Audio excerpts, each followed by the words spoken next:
Oke, baik. Assalamualaikum warahmatullahi wabarakatuh. Pada kesempatan kali ini saya akan menjelaskan dan juga mensimulasikan mengenai filtering. Eh, filtering ini adalah salah satu teknik dalam pemrosesan data geofisika untuk bisa istilahnya mempertajam resolusi dan memperbagus data, memperbagus sinyal, dan mengurangi noise. Nah, parameter untuk bisa mengetahui hal tersebut itu ada SNR, sinyal to noise ratio, di mana semakin besar nilai SNR maka semakin bagus, dan ketika minus nilai SNR-nya itu akan berarti artinya noise-nya besar. Karena kenapa minus? Karena ada perhitungan logaritma di situ.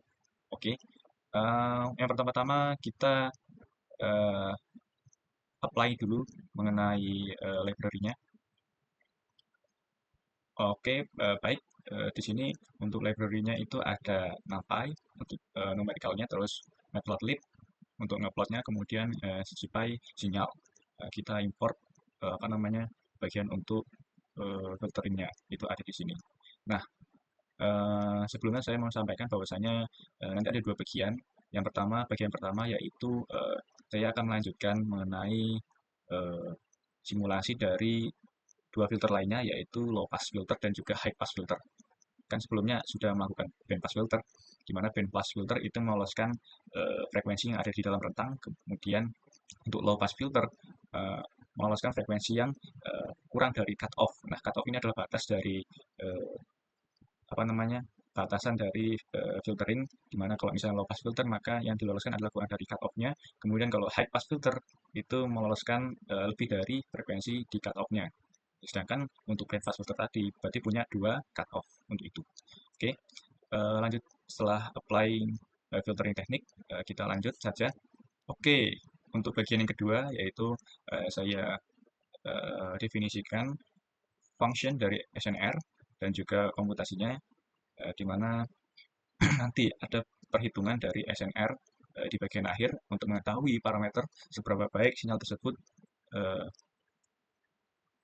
punya pengaruh dari noise atau tidak. Oke, lanjut. Di sini ada creating a sinyal dan juga mengkalkulasi initial SNR. Nah, di sini eh, karena ini merupakan apa namanya datanya itu sintetik ya, maka kita harus menginput parameter yang ada mengenai sinyal. Misalnya ini ada frekuensi sampling, terus ada sampling interval, jarak antara dua sampel. Kemudian untuk yang ketiga ini mengenai waktunya, itu di set dari berapa sampai berapa. Kemudian di sini saya mengeset untuk frekuensi dominannya itu 5. Ini artinya bahwasanya di satu sinyal tersebut frekuensi dominannya atau frekuensi yang kita targetin itu ada di 5 Hz seperti itu. Oke, lanjut di sini saya generate juga sinyal. Nah, sinyal itu punya ini ya, apa namanya? Punya eh, apa namanya? Persamaan matematika. Nah, saya generate di sini, saya definisikan 2pi omega t terus dikali dengan pangkat dari ini seperti ini. Kemudian saya tambahkan noise karena ini adalah data sintetik, maka saya tambahkan noise agar hampir sama dengan sesuai data di lapangan. Noise-nya saya pakai yang 0,5 untuk random noise-nya. Kemudian nanti yang tertampil adalah noisy seismogram. Jadi ada sinyal yang ditambahkan dengan noise gitu, agar mirip seperti data di lapangan. Oke, selanjutnya di sini eh, saya tambahin definisi SNR noisy sama dengan compute eh, berupa sinyal dan noise di sini. Kemudian saya cepat aja, nanti ada muncul tiga plot. Ada plot dari ground truth-nya, inputan asli, kemudian ada plot dari random noise-nya, kemudian yang ketiga, plot ketiga ini eh, plot dari noisy seismogram yang sudah ditambah apa ground truth yang ditambahkan dengan noise. Kita enter aja, langsung aja. Oke, di sini sudah tertampil tiga plot. Yang paling atas ini adalah sinyal aslinya, kemudian yang kedua ini ada random noise. Nah, untuk sintetik seismogram ini merupakan hasil dari sinyal asli ditambahin dengan noise gitu, sehingga didapatkan gambar sintetik seismogram seperti ini. Nah, bisa dilihat di sini ada legenda mengenai nilai SNR-nya yaitu minus 6,12. maka apa namanya, seperti yang saya sampaikan tadi, noise-nya di sini lebih dominan, lebih besar dibandingkan sinyal aslinya gitu.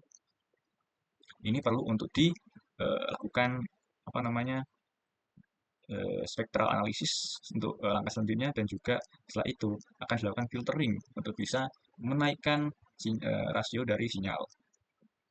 Oke, selanjutnya seperti yang saya sampaikan tadi, eh, langkah selanjutnya yaitu dilakukan spectral analysis. Nah, spectral analysis itu untuk mengetahui mana frekuensi dominan eh, yang target dan juga frekuensi dominan yang noise gitu. Eh, ini maka dilakukan FFT atau phase Fourier transform. Phase Fourier transform sendiri itu sederhananya adalah mengubah domain waktu di sini menjadi domain frekuensi, sehingga nanti kelihatan frekuensi yang dominan tuh eh, yang mana aja, terus frekuensi targetnya itu yang mana, dan frekuensi yang noise-nya itu yang mana. Kita shift enter aja. Oke, sudah ada FFT di sini, plot FFT. Jadi di sini ada dua informasi, ini memuat dua frekuensi dominan. Yang pertama ada di berapa nih? 5 Hz. Ya, 5 Hz ini sesuai dengan apa namanya? Inputan frekuensi target yang kita masukkan, yaitu 5 Hz. Kemudian ada di sini frekuensi dominannya 20 Hz. Nah, di sini merupakan noise ya, karena bukan frekuensi yang kita targetkan. Oke, kita sebelum memasuki bagian filtering, kita definisikan dulu function dari filtering itu sendiri. Terlihat seperti pada layar di sini, ada bagian data, nanti inputannya, terus ada bagian cut off-nya, terus ada frekuensi sampling. Nah, ini nanti akan saya eh, input mengenai angka-angka yang ada dalam bagian filtering function ini. Oke, kita sudah memasuki bagian yang penting, yaitu mengenai filtering. Untuk yang pertama, kita melakukan bandpass filter ya. Seperti perkuliahan minggu lalu, di sini akan memuat informasi mengenai apa namanya inputan. Di sini ada angka 4 dan 6. Ini merupakan cut off-nya, yaitu batasnya. Nah, jadi kalau bandpass filter itu, jadi ada dua cut off, di mana di dalam cut off tersebut atau di dalam rentang frekuensi tersebut itu merupakan frekuensi yang akan diloloskan gitu. Sehingga di luar rentang cut off, di luar rentang frekuensi cut off itu bakal diredam atau bakal dihilangkan seperti itu. Kita langsung aja shift enter. Oke, visualnya seperti ini. Oke, selanjutnya saya buat low pass filter, di mana low pass filter itu adalah filtering untuk meloloskan frekuensi yang di bawah cut off gitu. Nah, di sini saya tulis inputan 6 Hz, di mana berarti artinya karena cut off-nya 6, maka yang diloloskan adalah frekuensi yang di bawah 6. Seperti itu. Kita langsung shift enter aja. Oke, gambarnya seperti ini ya. Oke, untuk yang filter yang terakhir itu adalah high pass filter, di mana high pass filter ini meloloskan frekuensi yang lebih dari frekuensi cut off gitu. Nah, karena di sini saya inputkan frekuensi cut off-nya itu adalah 15, maka yang bakal eh, saya loloskan dalam high pass filter itu ada di atas 15 Hz gitu. Langsung aja kita shift enter. Oke, di sini SNR-nya negatif ya, maka artinya noise-nya itu lebih besar dibandingkan dengan sinyalnya. Oke, oke, kita bandingkan ya mengenai tiga hasil filtering. Yang pertama band pass filter, kemudian low pass filter, dan juga high pass filter. Di sini bisa dilihat bahwasanya karena kita sudah tahu di awal frekuensi targetnya itu 5 Hz, maka eh, untuk bagian teknik dalam filtering kita bisa tahu mana yang harus kita cut off-kan gitu. Nah, misalnya untuk bandpass filter, karena itu 5 Hz frekuensi targetnya, maka untuk bisa eh, memperbagus nilai dari SNR-nya, maka cut off-nya itu 4 dan juga 6 gitu, untuk meloloskan frekuensi yang 5 Hz aja. Nah, sedangkan untuk low pass filter ini cenderung dia meloloskan lebih dari satu frekuensi gitu. Begitupun juga high pass filter gitu. Jadi misalnya di low pass filter frekuensi targetnya kan 5. Kalau kita mendefinisikan cutoff-nya 6, maka yang diloloskan adalah kurang dari 6, dan maka frekuensi ininya eh, yang diloloskan itu ya frekuensi 5, 4, 3, 2, 1 gitu. Jadi yang pasti secara logika nilai SNR-nya bakal berkurang dibandingkan yang bandpass filter. karena rentangnya itu lebih banyak gitu yang diloloskan, bukan rentang. Frekuensi yang diloloskan itu lebih banyak. Nah, bisa dilihat di sini 4,19 itu dibandingkan dengan bandpass itu lebih banyak yang bandpass SNR-nya. Begitupun juga yang high pass gitu. Misalnya nih, saya bakal membuat cut off-nya yang termasuk juga nilai dari frekuensi target. Misalnya agar 5 itu masuk, kita pakai 4 gitu. Jadi yang masuk itu 5, frekuensi 5, 6, 7 sampai seterusnya. Oke, di sini nilainya tetap minus ya, karena apa namanya, walaupun frekuensi targetnya itu masuk dalam high pass filter, tapi masih banyak frekuensi-frekuensi yang juga lolos gitu. Nah, frekuensi yang lolos itu juga bukan apa namanya, bukan sinyal, tapi yang diloloskan yang lebih banyak itu noise-nya gitu. Sehingga nilai SNR-nya itu pasti minus karena lebih besar noise dibandingkan sinyal. Jadi kesimpulannya di sini bahwasanya filtering yang paling efektif untuk bisa menaikkan nilai SNR itu adalah bandpass filter. Karena bandpass filter ini punya dua cut off dan di dalam rentang frekuensi cut off tersebut memuat frekuensi yang kita targetkan gitu. Jadi membuang frekuensi yang di luar cut off, baik di kurang dari cut off yang pertama dan juga eh, meredam atau menghilangkan frekuensi yang lebih dari cut off yang kedua, sehingga ini lebih efektif untuk bisa menaikkan nilai SNR. Oke, kita lanjut ke bagian kedua. Nah, yang di bagian kedua ini saya akan melakukan filtering berupa data real. Nah, data real yang saya gunakan adalah data real seismik eh, dari kelompok saya eh, yang pernah saya eh, apa namanya lakukan akuisisinya di mata kuliah eksplorasi seismik pada semester 3. Oke, untuk bagian-bagiannya codingannya masih sama ya. Ada applying filter teknik, ada SNR function dan computationnya, kemudian creating sinyal and kalkulasi initial SNR. Tapi yang membedakan cuma ini aja, bagian yang creating sinyal and calculate initial SNR. Karena kenapa berbeda, kenapa harus dimodifikasi dari eh, apa namanya codingan sebelumnya untuk bagian yang ini, ya, karena bagian yang ini merupakan data real gitu ya, data real, data yang bukan data sintetik, sehingga kita tidak perlu untuk input parameter misalnya seperti frekuensi sampling, kemudian menginput time intervalnya atau periode samplingnya berapa, terus tidak perlu untuk menginput frekuensi targetnya atau frekuensi dominan targetnya itu berapa, tidak perlu gitu. Nah, frekuensi targetnya itu terlihat pada mungkin dari FFT-nya terus atau dari trial and error saat kita melakukan filtering gitu. Jadi kita nggak tahu frekuensi dominan targetnya itu berapa. Maka kita melakukan trial and error, kemudian parameter yang kita lihat adalah SNR-nya gitu. Kalau semakin besar nilai SNR-nya waktu kita melakukan apa namanya ngeran, maka ya frekuensi dominannya ada di bagian tersebut gitu. Oke, langsung aja di sini. Nah, di sini file SEGY ya. Jadi data seismik ini seismik aktif ya. Saya melakukan apa namanya eh, akuisisinya itu source-nya itu dari Palu gitu.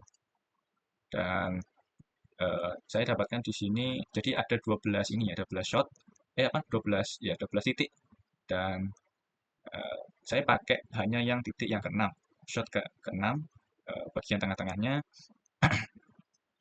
eh, jadi nggak perlu untuk ngambil semua data titiknya, cuma satu titik aja, karena satu titik itu memuat satu trace gitu, satu time domain yang bakal kita analisis kira-kira setelah dilakukan filtering, tiga filtering itu nilai SNR-nya seperti apa dan juga kira-kira filtering yang efektif itu yang mana. Gitu. Kita langsung shift enter aja.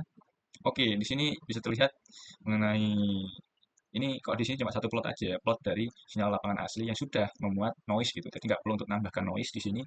Nah, di sini bisa dilihat bentukannya ya. Seperti ini di trace yang ke-6 atau yang ya ini yang di titik 6, shot ke-6. Oke, kita lanjut ke sama yang bagian filtering function, terus spectral analysis. Kita lakukan apa namanya FFT untuk mengetahui frekuensi dominannya itu di mana gitu. Nah, bisa dilihat di uh, gambar FFT ini terlihat bahwasanya masih ambigu juga untuk menentukan frekuensi dominannya itu yang mana gitu. Apakah yang eh, ini ya 10 sampai 40 gitu ya. Misal kalau band pass filter atau misalnya eh,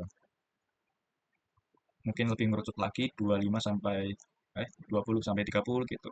Nah, untuk bisa mengetahui frekuensi targetnya ya kita melakukan trial and error di wave filtering gitu.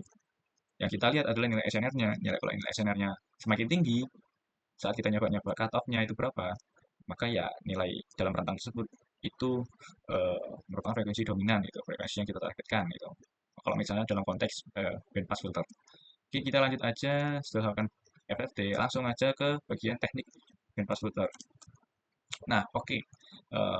Ini adalah bandpass filter. Kemudian lanjut ke bagian low pass filter seperti ini. Kemudian yang bagian high pass filter, ya ini seperti ini. Nilainya sudah memuat informasi mengenai SNR. Nah, oke. Di sini eh, nilai dari BPF-nya ini, bandpass filternya ini masih negatif. Maka kita akan ganti-ganti berupa nilai cut-off-nya gitu. Melihat dari FFT. Oke, dilihat di sini bahwasanya frekuensi dominannya itu ya ada dalam rentang ini ya. Nah, misalnya saya tebak ada di ini 5 ya. Misalnya ada di 5 sampai cutoff yang kedua itu 30 misalnya. Kira-kira nilai SNR berapa? Oke, nilai SNR-nya berbalik ya. Jadi lebih tinggi sinyalnya, dilihat bahwa SNR-nya positif di sini. Eh, karena nilai SNR-nya positif, ya berarti yang lebih dominan adalah sinyalnya. Nah, oke, dibandingkan dengan low pass filter, dengan high pass filter, kalau yang bagiannya low pass filter ini masih negatif, mungkin kita ganti angkanya yang diloloskan adalah kurang dari cut off-nya, maka mungkin 30 ya. Oke. Oke, ini sudah sama ya, hampir sama. Nilai SNR-nya 11,15. Nah, ini sudah apa ya? Jadi kurang dari cut off di low pass filter itu merupakan frekuensi dominan tuh. Nilainya sudah naik gitu.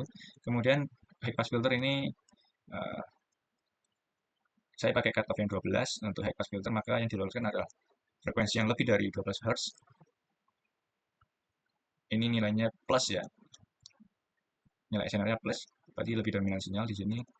Nah, kenapa plus itu ya di bagian low pass dan high pass? Ya karena di bagian filter tersebut, berarti yang diloloskan itu sudah ideal, itu sudah meloloskan frekuensi yang dominan. Nah, tapi sesuai dengan kesimpulan dari filtering yang bagian pertama tadi, bahwasanya bandpass filter itu yang paling efektif untuk bisa meloloskan frekuensi yang sesuai target gitu. Kenapa? Karena yang diloloskan adalah di dalam rentang, tapi untuk yang di luar rentang itu kita redam atau kita hilangkan. Nah, jadi kita main aja di bandpass filter ini karena ini sudah tinggi ya 11 untuk rentang 5 sampai 30. Mungkin saja uh, harus lebih mengerucut lagi untuk bisa menaikkan SNR. Nah, nilai SNR malah berkurang di sini. Oke, mungkin aja berarti ini tetap 5 ya. Dan ini 30 mungkin aja 20 mungkin lebih dikerucutkan. Oh, malah minus gitu ya. Kalau dilihat pada layar sih di sini mungkin di berapa nih? Ini 25, ini 35, mungkin 35. 35 ya. Kira-kira berapa SNR-nya? Oke, naik ya, 16,42. Berarti semakin bagus nilai SNR-nya, maka eh, apa namanya frekuensinya dalam processing ini bakal semakin bagus. Nah, oke, mungkin ganti lagi di sini 40 ya. Jadi 40 di sini terus cut off yang pertama 5 di sini ya. Oke, nilai SNR-nya sudah naik 20,70 gitu ya. Oke, sebenarnya kalian bisa naik-naikkan apa namanya cut off-nya atau menurunkan cut off-nya yang ada di dalam rentang BPF di sini untuk menaikkan nilai SNR. Kalian bisa lihat dari apa namanya di FFT-nya ini kira-kira rentangnya itu gimana ya. Jadi rentangnya ini yang mungkin paling ideal itu yang angka cut off 5 dan 40 ya, 5 di sini, terus 40 di sini ya.